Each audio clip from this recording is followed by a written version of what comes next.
আজ জামাই ষষ্ঠী বা ষষ্ঠী, সেই জন্যে সন্তানের মঙ্গল কামনার জন্যে মায়ের কাছে পুজো দিতে যেতেই হবে। সেই পুজোয় মায়ের মন্দিরে তো এত ভিড় ছিল যে মায়ের পরিষ্কার করে সামনে থেকে ছবি নেওয়া যাচ্ছিল না। আর মা জগত্তারিণীকে পুজো দিয়ে চলে এসেছি।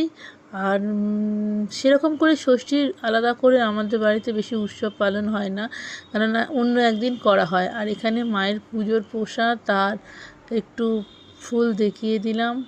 যাই হোক, সকালবেলা টিফিনের ব্যবস্থা করতে হবে। দেখলাম গরম গরম লুচি করে নিলাম আর ছোলার ডাল ঘরেই, কেননা 3টে মানুষ খাবে, আর তাছাড়া আমি আজকে ভাত টাত খাবো না, সেই জন্যে লুচিটা করলাম। 2টো থেকেও যাবে, যে ফল আর খেতে হয়।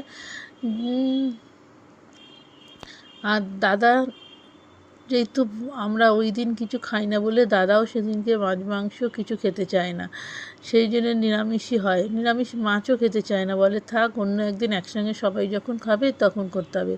এদিকে আমার লুচিগুলো হয়েই গেছে। আর ছোলার ডালটা এমনি বেশি কিছু দেওয়া হয়নি, নর্মালভাবেই হচ্ছে কি যে প্রেশারের মধ্যে একটু জিরে হিং দিয়ে আর তেজপাতা লঙ্কা দিয়ে আদা কুচি দিয়ে আর ছোলার ডাল আলু দিয়ে, এদিকে জিরের গুঁড়ো নুন হলুদ সব দিয়ে গরম মশলা একটু ঘি দিয়ে দারুণ গন্ধও বেরোচ্ছিলো, আর খেতেও খুব সুন্দর হয়েছে। অল্প একটু মিষ্টি দিয়েছি, নাহলে ছোলার ডাল মিষ্টি মিষ্টি না হলে ভাল লাগে না। এদিকে সবাই হচ্ছে, আমি লুচিটা অতটা গোল বেলতে পারি না, তাই তারা কিন্তু ফুল পারে খুব সুন্দর, মানে ফুল ছিল লুচিগুলো। আর লুচি যত ফুলবে ততই খেতে টেস্ট লাগে, মাঝে মাঝে হয়।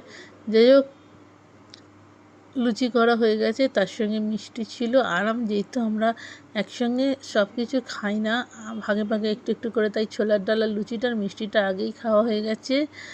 এবার দুপুরে দাদাদের মেনুতে কি করব বুঝতে পারছিলাম না, যেহেতু নিরামিষ খাবে তাই ঢেঁড়স ভাজা। আর দাদা উল্টো পাল্টা খাবে না বললো, যেহেতু লুচি খেয়েছে পেটটা ভর্তি।